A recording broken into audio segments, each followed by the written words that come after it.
Hello, this is the third video for the lesson on stars and solar system for class 8.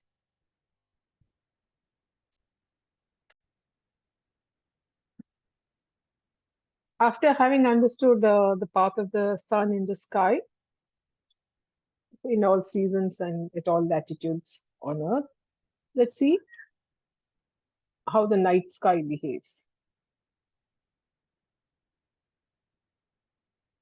So in the night sky, we see stars.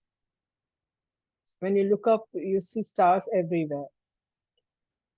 So this is a description of our surroundings in the universe. So this red dot is the sun, and we are going around it in the solar system. And the sun is just another star. It's just our star. So we are going around the sun. And the other stars are, the next star is quite far away. Okay, so Alpha Centauri is the nearest star. And then there are stars at all distances all around us.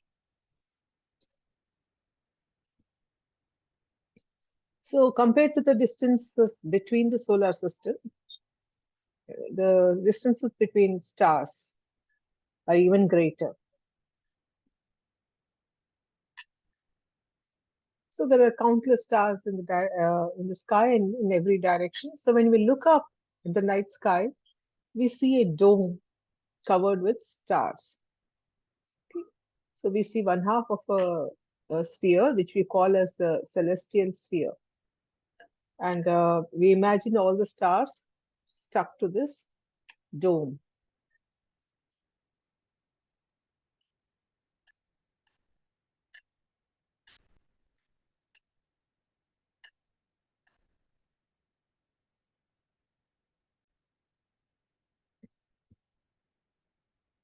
So this is a model for the night sky. So this is a globe which is rotating along this tilted axis.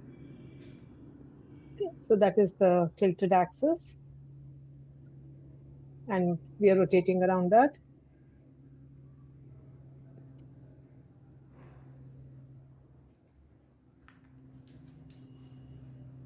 So this is our celestial sphere. So it's a glass dome, and I've covered with, stuck some stars to it. So our Earth is rotating under the celestial sphere. So we are going around like that. But since we cannot see our own movement, we think we are standing still, and we feel that the celestial sphere is rotating in the opposite direction. Okay. So the sphere rotates along the same axis as Earth. So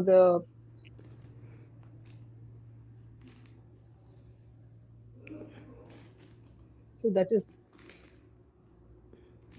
so all the stars go round as the celestial sphere rotates.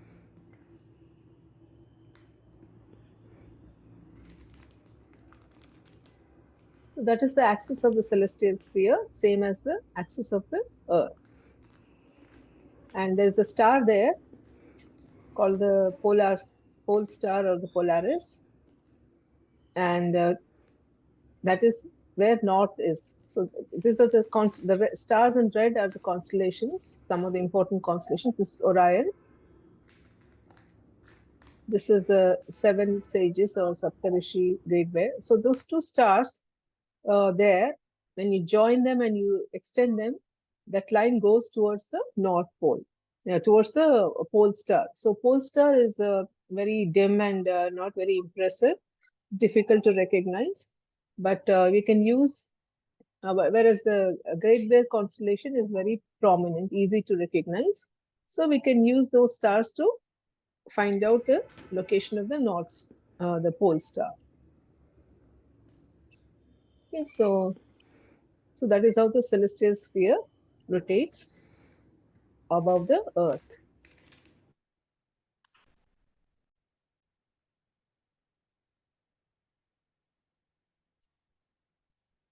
So we have used that model to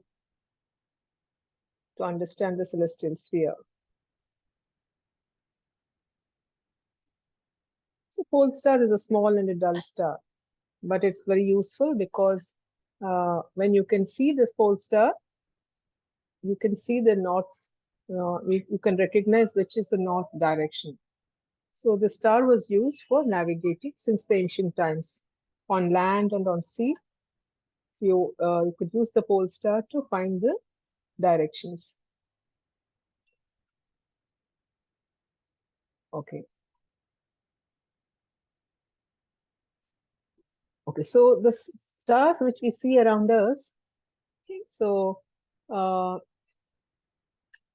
are part of a large group. It's called the galaxy. Stars are grouped into large galaxies. So a galaxy contains a very, very, very large number of stars. You should see the number. You should look up the number. So this is our galaxy. Our sun is this, our solar system is this red dot here. It's towards the corner. So this is the view of the galaxy as seen from the side. If you, this is the view as this is how it would appear from above. And but we can never see this view because you have to be very far from your own galaxy. We cannot do that yet. But when seen from the side, it looks like this. So all these pale blue stars close to us, they are the stars which we see on the celestial sphere. The stars which are at the far edge, okay, which are all in this direction and which are very far away and they become very close to each other, they fuse with each other. And all these stars, distant stars, they look like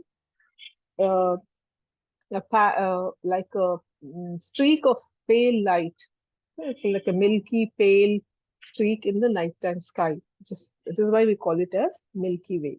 Milky Way is how we see our galaxy on Earth. So the stars go round. We have seen that. So how does, when the stars go round, when the celestial sphere rotates around the Earth, how do we see the movement of stars? That depends on where you are on Earth. So your view of the movement of the stars changes with the latitude. On North Pole, it's very simple. It's easy to understand how it looks. We have just seen that transparent umbrella. So the pole star is directly on your head. And as the celestial sphere rotates, all the stars go round and round. This happens throughout the winter because winter lasts for a few months at North Pole, and throughout the winter you see the stars going around in the sky. But it's a little different in other latitudes. So let us see how it works.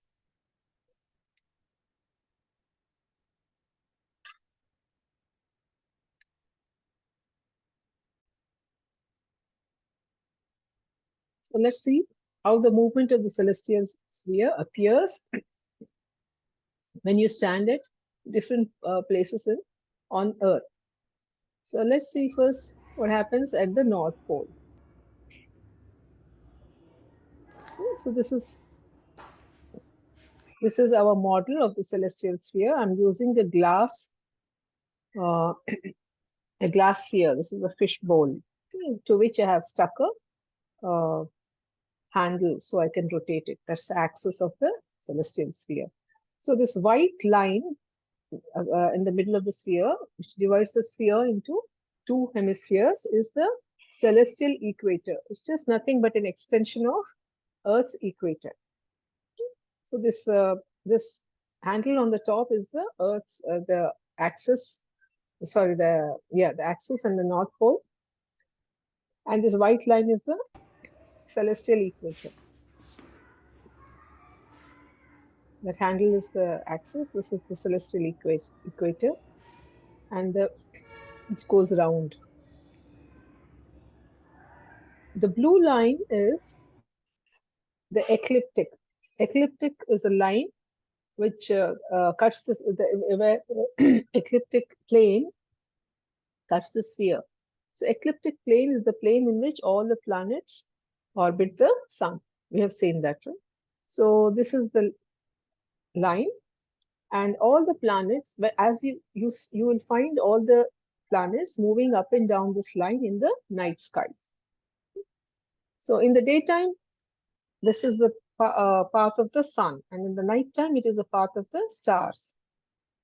So this is the first planet here on this blue line is this white dot, large white dot is the planet Venus. Venus is always close to the horizon, so it is the first planet. So the other, so that is the ecliptic. It's Venus. This could be Saturn, the yellow dot. This could be Jupiter, the white dot. And this could be Mars, the red dot. So this order will change as the time goes by. This is the moon.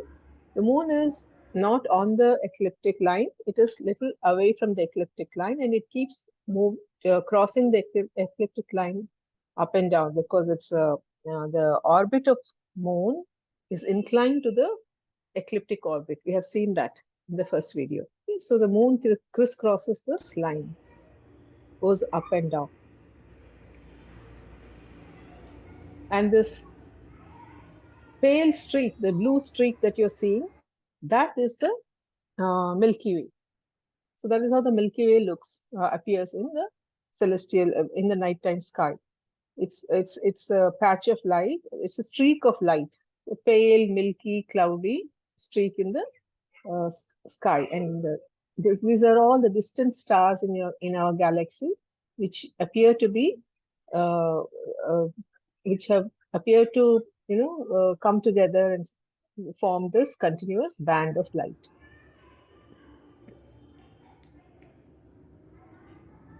So the celestial sphere goes. Okay, so I have some prominent constellations. That is the Great Bear,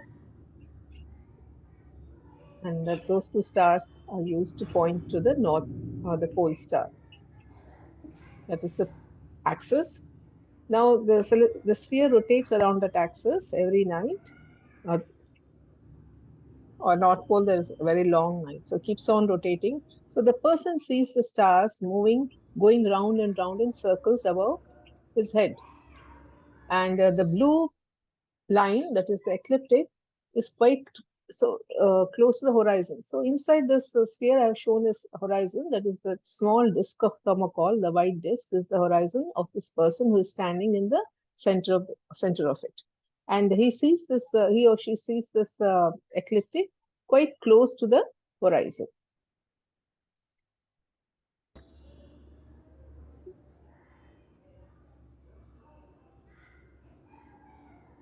So the stars keep going round and round like a merry-go-round.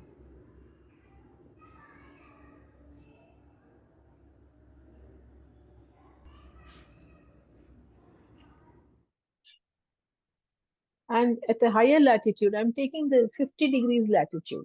So at 50 degrees latitude, the axis of rotation, when you're at 50-degree latitude and standing there on Earth, that place, so this is the horizon, you're standing upright. So the North Pole is not above you, it's inclined. So the axis of rotation of this celestial sphere appears inclined to this person. And then the sphere rotates as usual. So in this case, what happens is that when the sphere rotates in the slant direction, some of the stars keep coming up above the horizon and then go up, and then they go below the horizon on the other side. So the stars rise and set, some of the stars. Okay, so you can see these blue stars which are crossing this thermocol disk and going up. Okay, so they're going up and then they're setting in the other direction. So these are the stars above. The stars which are high above, they still go around in circles. Okay, so they are visible throughout the night. They don't cross the horizon. So they just appear in the night and they go around the celestial sphere. They don't rise or set. They don't cross this horizon. So these are called as circumpolar stars. They are visible throughout the night.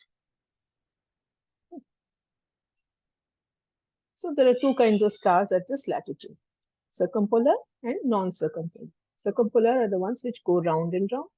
Okay, and at this latitude, this is how the ecliptic line appears.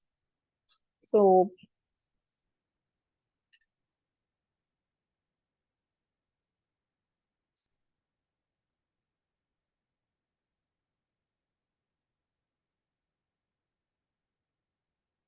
I can tilt it further to go to another latitude, to a lower latitude. So this is like 30 degrees or 40 degrees. Now let's go to equator. Now at the equator, it's interesting because so this is the person's horizon standing upright on equator, on any spot on the equator. So when you're at equator and standing vertically, so you're making right angles with the Earth's axis of rotation, right?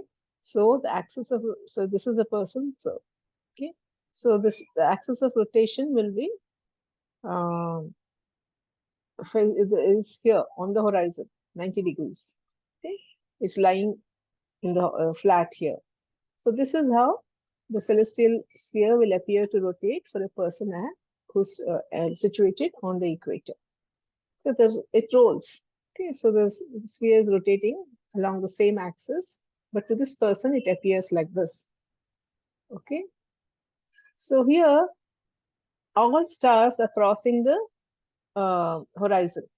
Okay, they're going up above the horizon through the sky and then going down on the other side. So all stars rise and set. So no star is going round and round in circles all night. So um, these are all stars which are not circumpolar. At equator, you do not have circumpolar stars. And the other thing to note is that the blue line, the ecliptic line, is almost over, quite high up in the sky. Okay, so at the pole, it is quite close to the horizon, makes at a 23-degree angle.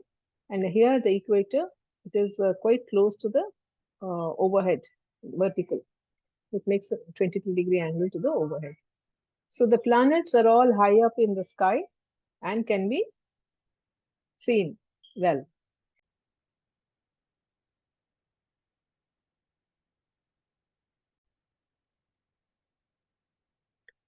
You can play around with a model like this and ask yourself what are the other questions you can answer.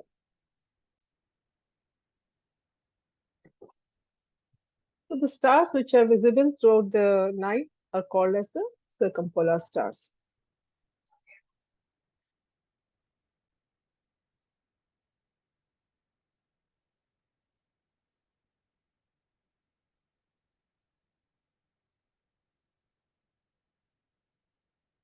Okay, so how does the location of the planets in the night sky change with the seasons? So the movement of the planets and the movement of the sun are similar, all right, because they both lie in the same ecliptic plane. But there is a difference, okay? Because we see the planets at night and we see the sun in the day. So if I take a latitude 50 degrees in the northern hemisphere, we know that at summer solstice, the sun is at noontime. Sun makes an angle 27 degrees to the vertical. Okay. Now, what about the nighttime sky? What angle does the ecliptic make?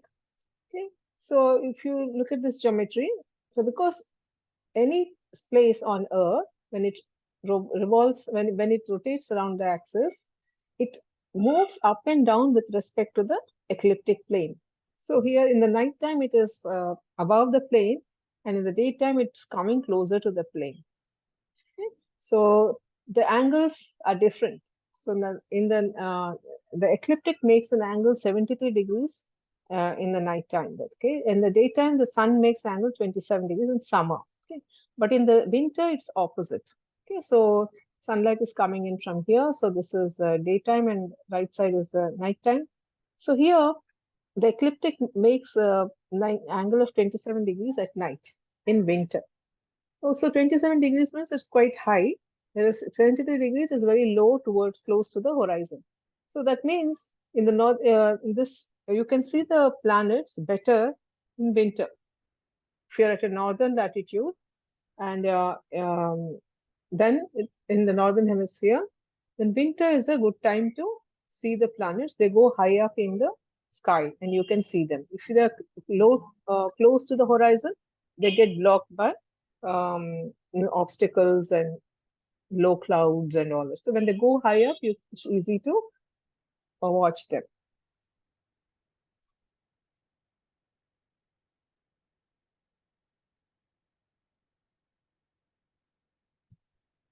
Okay.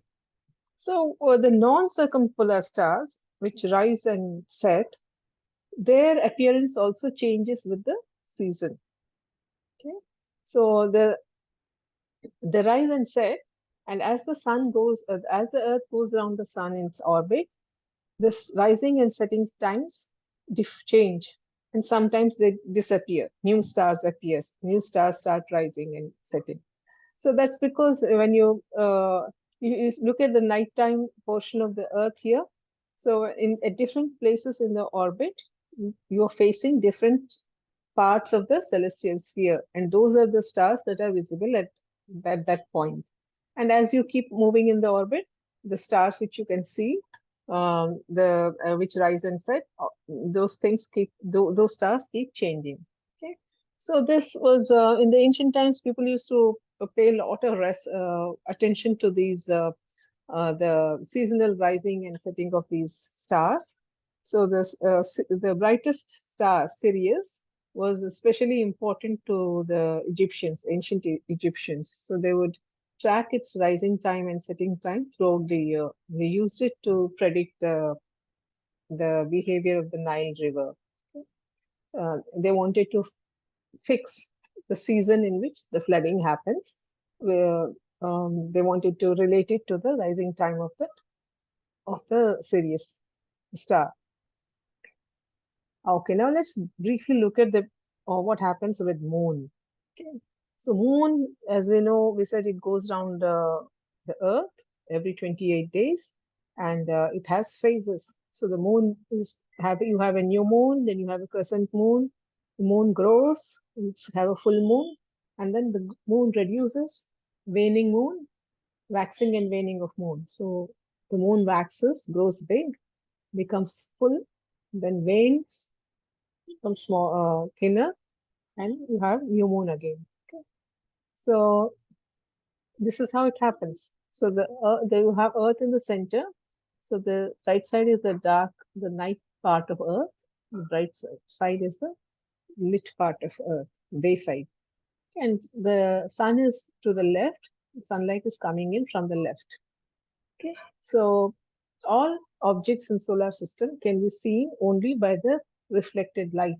Okay, so if because except sun, no other object has its own light. So you can only see moon or any other object if the light which it is reflecting reaches you. Okay, if the light which it is the sunlight which it is reflecting does not reach you, then you cannot see that object. Okay, in a solar system.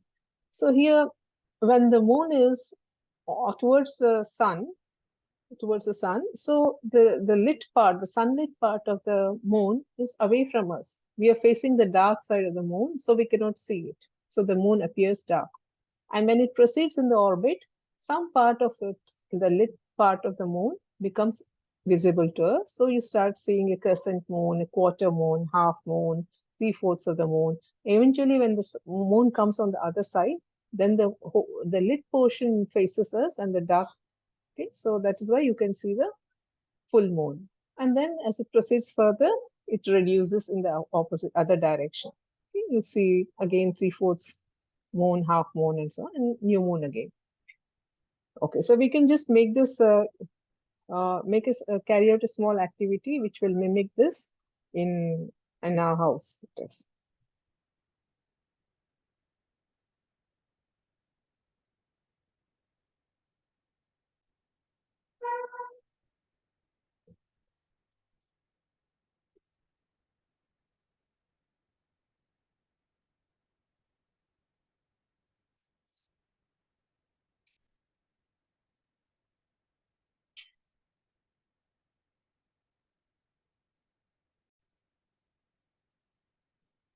Oh, sorry, I don't know if this was caught, so let me just say it again. So this is my model. This white ball on the teacup is the moon, and this large thermocol circle is Earth, and the torchlight is the sun. So I'm going to move this teacup around the thermocol circle, around the Earth, and see how the moon appears.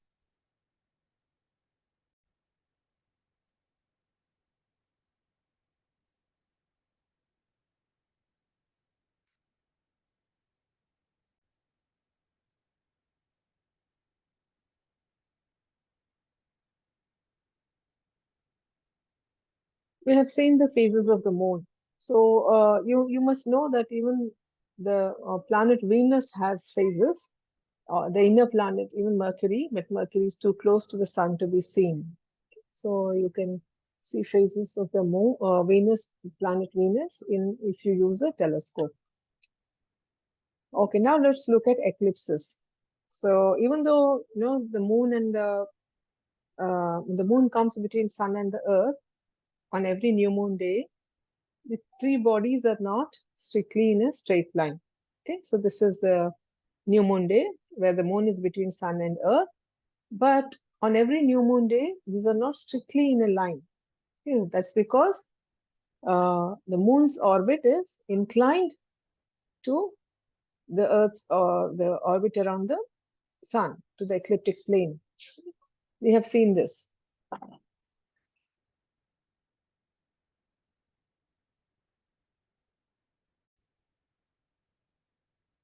This was the plane of the moon's orbit. It's inclined. So I had this other sheet of paper stuck to this main sheet of thermocol, which is this is the ecliptic plane where all the planets are orbiting, whereas the moon's orbit is tilted. Okay, so that is why when so the moon goes up and down this plane during each of its cycles. It goes up and down the ecliptic plane. For that reason, not every new moon day or full moon day creates an eclipse. This is a solar eclipse. So on the day of the solar eclipse, the three bodies line up in a straight line. So, so then the moon has a shadow. So it casts a shadow, and the Earth catches that shadow, and that is the eclipse. Right? Okay, so this is what happens on the solar eclipse. The day of a solar eclipse, it's a new moon day. Moon is facing the sun, is towards the sun. So this is the shadow of the sun of the moon behind it. So this part, the dark part, is the umbra part of the shadow. So if that falls on Earth and you are there where the umbra the part of the shadow falls, then you cannot see the sun. Sun is blocked fully. So that is a total solar eclipse. And when if on those parts of the earth where the penumbra part of the shadow falls, like this second spot marked here, so from here you can draw a line and that can reach the sun. That means you can see some part of the sun. Okay, you can't see the whole of the sun, but part of the sun is blocked, so it's a partial solar eclipse.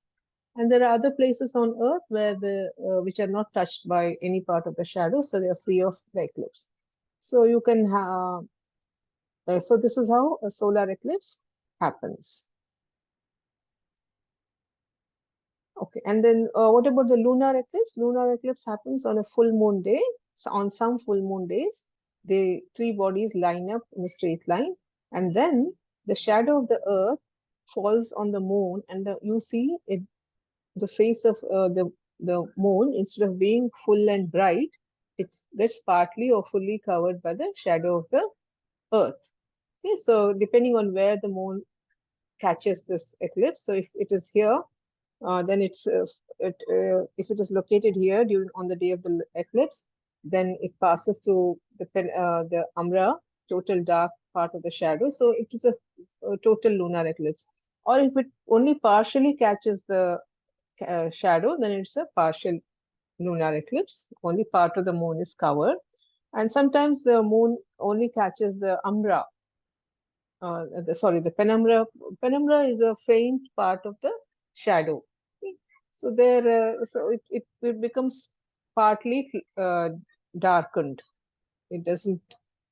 Yes, if the moon becomes darkened, it doesn't actually catch the full shadow, but it's a very pale shadow. Okay, so these are the kinds of uh, eclipses. So let's just do a small activity just to create an eclipse on your own and using some simple things.